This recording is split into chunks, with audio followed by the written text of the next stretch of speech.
মা good morning, বাবা good morning. Good morning. সময় দেখেছো কত হয়েছে? তোমার বোন না খেয়ে ব্রেকফাস্ট না করে অফিস চলে গেল। আমি যবে থেকে বিয়ে করে এসেছি সকাল 6টার সময় ব্রেকফাস্ট আর টিফিন রেডি করে সবাইকে দিয়ে দিতাম। এখনো তোমার বাবা আর আমি খাইনি। যবে থেকে এসছো তবে থেকে আমার রুটিন গুলো সব ওলট পালট হয়ে গেছে।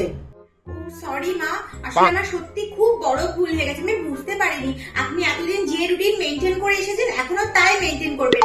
আপনি বিয়ের থেকে এসে যা যা মেনটেন করেছেন আমার জন্য কিচ্ছু আপনাকে চেঞ্জ করতে হবে না। আপনি বিয়ের থেকে যেমন 6টার সময় উঠে সব কিছু কাজ কমপ্লিট করে রাখতেন এখনো তাই করবেন। আমার আসলে আমি তো আপনি 6টার সময় তো আর উঠতে পারবো না, আমি শুয়েই থাকবো।